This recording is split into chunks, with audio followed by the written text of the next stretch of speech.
Hello, good afternoon, ladies and gentlemen. It's a real pleasure for me to be here today. As you have probably noticed, I am not Philip Hensher, and like everybody else here, I'm very sorry that Philip isn't here. He would have been the most fantastic chair of this seminar. I know he'd put a huge amount of work into it, into thinking about which writers he wanted here and what he wanted to talk to them about. So we'll obviously continue to send him all of our best wishes. My name is Susie Nicklin, and I'm the Director of Literature at the British Council. I'm based in our offices in Trafalgar Square in London. And I was musing a little bit about the theme of the previous session, actually, because this is what we call our weekend mirabilis, if you like. We're supporting events as we speak, literally around the world. We've got writers at Cartagena in Colombia. We're just sending a group of writers to a festival that we launched about a year ago in northern Iraq in a city called Erbil. We've got a big conference going on within the Jaipur Literature Festival. We've got writers in Burma. We have a writer in North Sudan at the moment. We have writers actually in other parts of India as well. So you can see that this is a very big and very important weekend for us. And I was thinking about some of the themes that Andy was pulling out earlier on this afternoon about the power and responsibility of writers. And one of the delegates here mentioned that this idea of writers appearing in public is perhaps relatively recent. And there's something about the global voice of these writers all around the world, which I think willy-nilly is making people listen to ideas and to thoughts in the public space, within the realm of public discourse. And I think another delegate made a very interesting point about the sheer range of voices that's coming out at the moment. So Jeet Thayil has just won the DSC Literature Prize, for example, in Jaipur. Also in Jaipur, the Man International Booker Prize long list has been announced with a fantastic range of writers, from writers in languages in India, which certainly I can't read in, Chinese writers, French writers. Camilla Shamsi, who's in Cartagena this weekend, has written a very powerful piece today in The Guardian of London about why Pakistani writers should be in India, for example, at the Jaipur Festival. So it's really encouraging, I think, for those of us as readers to feel this sheer volume of interest in what it is that writers have to say, even if they're not saying it specifically to be published as journalism. And I really also wanted to pay tribute and take this opportunity to thank all of the writers who are here this weekend, because everybody who's here has done other work for the British Council and has helped to contribute to that fantastic global conversation. And one of the writers who's been very much part of it is Joe, who's here today. And Joe has done trips with me to Bangladesh and to Pakistan. In fact, he was at the very first Karachi Literature Festival, which has its 4th incarnation next month. So it's really a huge pleasure for me to be here with Joe this afternoon. I remember a few years ago when I was programming something, I was reading various first novels, and I was really thinking to myself, what I really want to read next is a really outstanding first novel from hopefully a young guy, hopefully somebody based in Wales, and somebody put Submarine into my hands, and I had one of the best weekends I'd had in ages just reading it and laughing out loud and thinking this is really a real talent that we need to be watching out for. So it's really fabulous to have you here, Joe. Thanks very much. And he's been recognized for his talent by being published all over the world, certainly here in Germany by Rowohlt. Mm-hmm. And then your second novel, Wild Abandon, has also been published in the UK. Yeah, in the UK, yeah. And then sold to other places around the world yeah, as well. Not in Germany yet, but yeah. Right. And Joe is also happy to work in lots of media, so you're doing short stories and you're doing poetry as well. So the format this is going to take, we're going to have a bit of a chat, and then Joe is going to read to us from Wild Abandon. Yeah. And then we'll come back and talk again, and then you're going to read something unpublished. Yeah, a new short story. Thank you very much. And then we'll open the conversation to you to questions. So I think, Joe, one of the things that I really, really loved about Submarine was within the UK publishing context, what I, in a way, can only call chutzpah, because the bar was set quite high, wasn't it, with Adrian Mole? And everybody who's ever written a novel with a male teenage protagonist subsequently has therefore been inevitably compared to Adrian Mole. Was that in any way in part of your thinking that would happen? It was a part of my thinking in that I had read Adrian Mole and found it lacking. I read it as a 15-year-old and thought it didn't represent me and didn't feel authentic. It's not I just, maybe that I knew who the author was, I just thought this is not written by a teenager. And so actually, what it felt like to me was there was a gap where a book like Adrian Mole, but more, I think, darker probably and more honest could be. And so, that was my hope, is to try and be as blunt about what a 15-year-old thinks as I possibly could be. And Adrian Mole is maybe a bit too likeable, was my feeling. And that being a 15-year-old is generally a more unpleasant place. Because there's plenty of both slapstick humour and much darker humour, isn't there, in the book, as you go through it? Yeah. Can you talk to us a bit about the humour, because it's obviously such an important component, but you control it very carefully.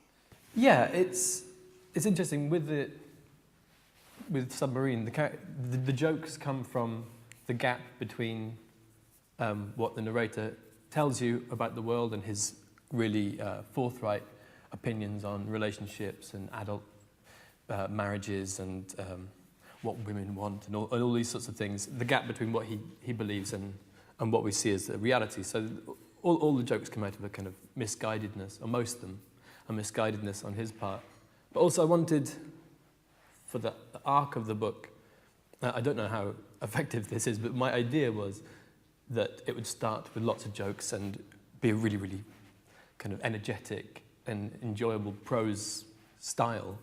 And as he comes of age and becomes, I suppose, he feels more jaded and slightly bland in his inner life, the jokes fade out. And I had this idea that the last kind of 80 pages of the book would be not exactly boring, but verging on joke-free.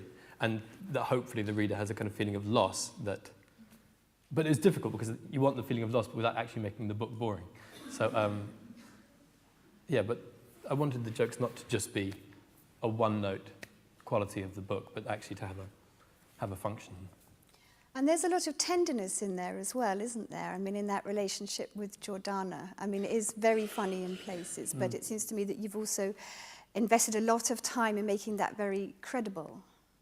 Yeah, I think to spend 3 years with a character, it would be very strange to not have some emotional investment in them. I can't imagine that, even though a lot of the time in that book I'm laughing, or I'm laughing with the reader at the character. I think I had to love Oliver, even though not all readers did. And it was interesting that some people found him just obnoxious, whereas some people find him obnoxious but charming. But from my perspective, I had to care for him to get through it. Yeah. And I was thinking in particular of the scene where they're at the fun fair and he thinks he's taking care of his father in a way. So I really like that role reversal scenario that's going on in his head. And it seemed to me that that's also something that's very important to you, that paternal relationship. Yeah, actually that's my favourite scene. There's a film made of Submarine, and that scene was cut completely justifiably because it has no narrative function. It's just a pure character-based scene. But what happens is that the father is depressed, and Oliver, his son, has been reading about treatments for depression and no longer in use, but electroconvulsive therapy, he read, was used to be an effective treatment for depression. And then he also reads this study that says placebo treatments are 70% of the time just as effective as real drugs. So he has this melding together of electroconvulsive and placebo, and he takes his father to the fun fair, where I don't know if you've seen them, those fake electric chairs you can sit on, and you put your hand on the electrodes, and you put £1 in, and then this dial behind your seat increases and smoke comes out. And so he takes his father and pays for the machine and symbolically murders him. And then, well, it doesn't exactly make his father undepressed, but at least it cheers his dad up for a minute. Yeah, and the reader as well. And the sense of place is really important in the book, isn't it? I mean, you've grounded it very, very carefully within this geographical location. Yeah, it's set in South Wales and Swansea, where I grew up. And I mean, I hadn't read that many book set where I grew up. Dylan Thomas is from Swansea. But what again, I think comes back to what we were talking about earlier on. I was trying to find ground that felt undeveloped, and for me, Dylan Thomas is an extremely kind of flamboyantly Welsh voice, and that's great. But there's a large part of South Wales which is very Anglified, and is not the sing-song male voice choir version of Wales, but it's actually quite a kind of, well, my family were academics, but there's this large anglicised part of the culture that I thought was not represented anywhere. So it's a particular take on Wales. It's not the one that I think is dominant.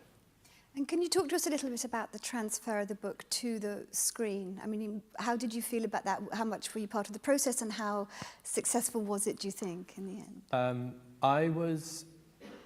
I didn't write the script. The director was the script writer as well, but I was a consultant on the script, so I got to read it. And actually, the process was amazing because I'd just finished writing the book when it was optioned, and I was completely fed up with Oliver and with writing about him, and I had no interest in spending any more time with him. So it was great to see someone else come in and offer a take on the story that I would have been too emotionally involved to get at. So in fact, like with all film adaptations, you're losing probably 2/3 of the novel, and he takes the middle section of the book, which is the kind of plotty bit, and changes some of the characters' jobs and names and all these things that are actually traumatic at the time when you get the draft through, and it's like, oh my God, I can't believe you've done that. But actually the result, I think, because he had his own vision for the film, it's consistent because it's coming from him. And I was saying earlier on to John, I think, that the bedroom of the boy in the film is populated with a lot of the real material from the director's teenage bedroom.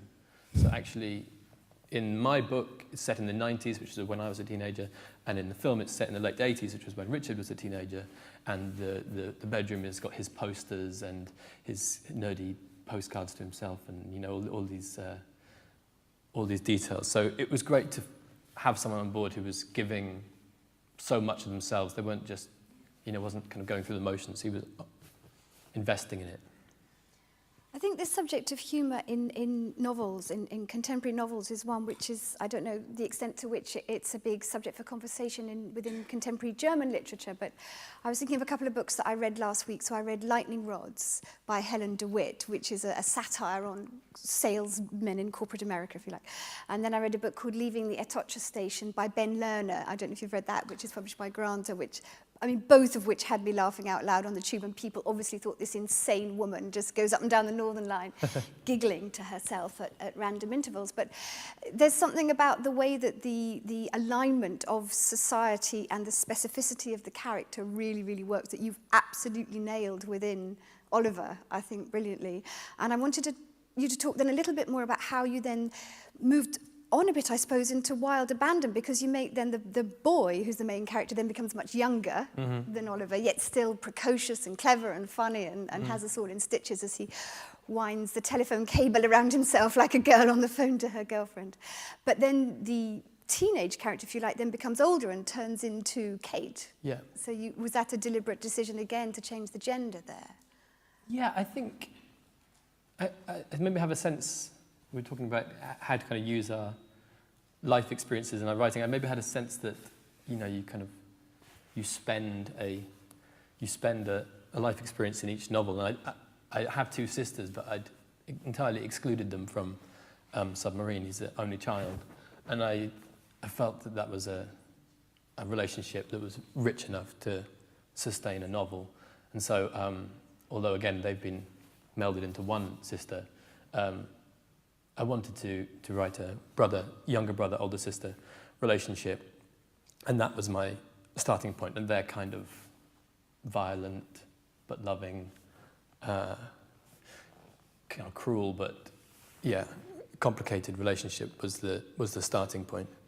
And it's sad, isn't it, Wild Abandon? I mean, it's got this real undercurrent, which I think is humorous. It's not quite satirical, isn't it? I mean, it's kind of teetering on the edge between the two. That's an interesting point, because when I was looking at the writing about communes, and particularly in journalism, much of the content was a Times journalist spends 3 days with a woman who lives in a mud hut, comes down from London and writes a kind of really snipey and arrogant piece about it.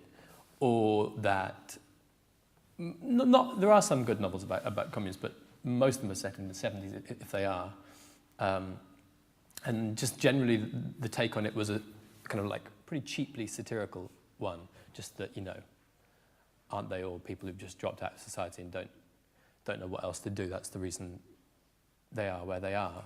And so, although there are plenty of things to poke fun at, and I tried to poke fun when it felt right to do so, broadly, I tried to be warm and generous and not.